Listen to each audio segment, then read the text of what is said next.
Team teaching. और आज हम करेंगे 9th क्लास की केमिस्ट्री बुक जो चेंज हो चुकी है। आज हम उसका चैप्टर नंबर 1 करेंगे जो कि हमारे पास है फंडामेंटल ऑफ केमिस्ट्री।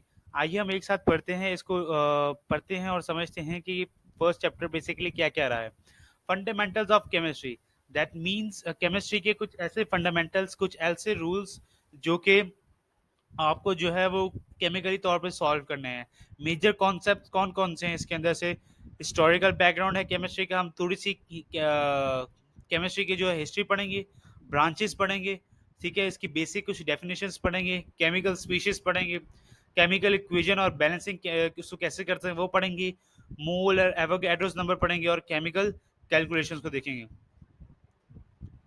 अच्छा जी, तो इंट्रोडक्शन हमारे पास आता है। As we know that word science come from Latin word साइंटा। केमिस्ट्री का जो एक साइंस जो है, as we know that word science come from, science जो है वो लैटिन वर्ड से निकला है, जिसे हम कहते हैं साइंटा, जिसका मतलब है knowledge. This knowledge is based on hypothesis, observation and experiment. Same जो बायोलॉजी वाला हिसाब होता है ना, सेम इधर केमिकली तौर पे हिसाब होता है। इधर भी क्या होता है? हाइपोथेसिस, ऑब्जर्वेशन और उसके बाद एक्सपेरिमेंट्स ऑफ यूनिवर्सल साइंस। यानी कि आप समझते हैं कि हमारी जितनी भी दुनिया बनी हुई है वो उसके अंदर कहीं ना कहीं केमिकल्स हैं, बहुत सारे केमिकल्स हैं, इसलिए जो है वो केमिस्ट्री वजूद में आई। इसके अंदर भी टोटल थ्री स्टेप्स हैं। सबसे पहले क्या है?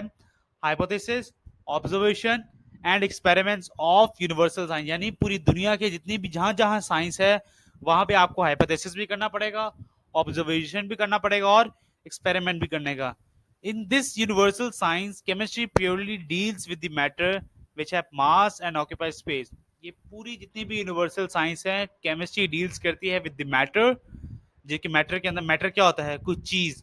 ठीक है, अब मैं यहाँ पे कोई एक पेन उठा लूं, ठीक है, एक आपके पास कोई जो भी बुक है, आप जिससे भी ये वीडियो देख रहे हैं, कोई पेन है आपके पास, एक मैटर है, ठीक है, उस मैटर के अंदर कितना मास है? मास मतलब स्टोरेज। अगर आम जुबान में हम समझें तो उसको हम क्या कहेंगे? स्टोरेज।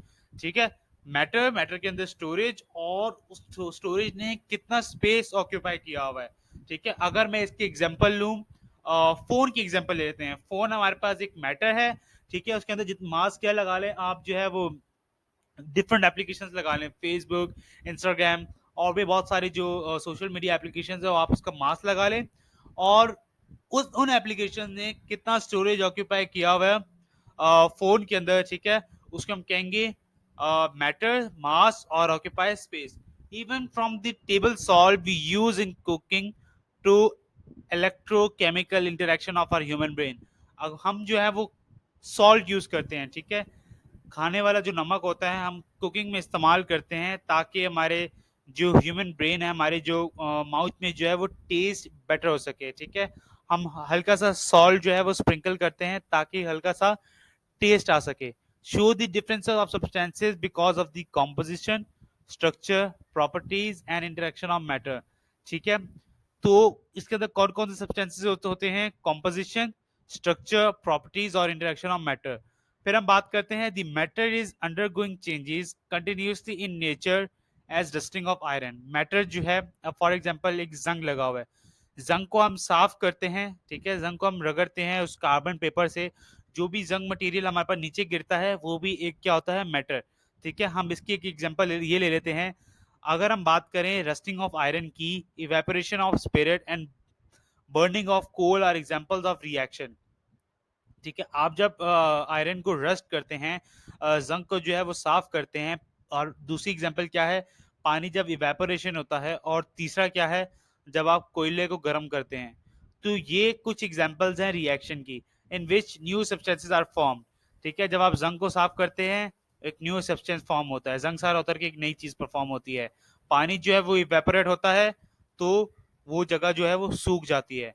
तीसरी एग्जांपल में क्या होता है? जब आप कोयले जो है गर्म करते हैं, तो उसमें क्या होता है? आप कोई भी चीज जो है वो सेक सकते हैं। ठीक है, तो तीन तीन चीजें जो है वो आफ्टर केमिकली रिएक्शन जो है वो परफॉर्म हो रही है। All of these things are different due to the presence of different substances. ये तीनों चीजें आपस में एक दूसरे से अलग हैं क्योंकि इनके अंदर डिफरेंट सब्सटेंसेस हैं। पहले वाले में क्या था? आप जंग उतार रहे हैं, दूसरे वाले में क्या है? पानी इवेपोरेट होता है, तीसरे वाले में क्या है? कोयले गर्म हो रहे हैं, ठीक है, which are different means of composition, properties and interaction and structure of matter. That means इन तीनों में जो है वो डिफरेंट कॉम्पोजिशन है, डिफरेंट चीजें कंपोज हो रही हैं, डिफरेंट प्रॉपर्टीज है, और स्ट्रक्चर ऑफ मैटर भी डिफरेंट है। The chemist use chemistry to explain occurrence and description of things. जो केमिस्ट हैं बड़े बड़े, जो केमिस्ट्री को एक्सप्लेन करते हैं, जितनी भी दवाइयां हैं आप देखते हैं उसके पीछे पूरी पूरी डिस्क्रिप्शन लिखी होती है, किस केमिकल से कितना कितना कितना कितना कितना बनाया गया है। They investigate material and other interactions and propose theories to illuminate our understanding from a particle to galaxies. ठीक है, आप कोई भी जो है वो मेडिसिन लेने से पहले उसकी जो है वो डिस्क्रिप्शन चेक करते हैं कि हालांकि ये किस चीज के लिए या किस मेडिकल इशू के लिए बनाई गई है।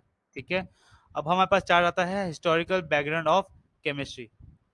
केमिस्ट्री का हम थोड़ा सा ना हिस्टोरिकल बैकग्राउंड देते हैं, केमिस्ट्री कैसे वजूद में आई।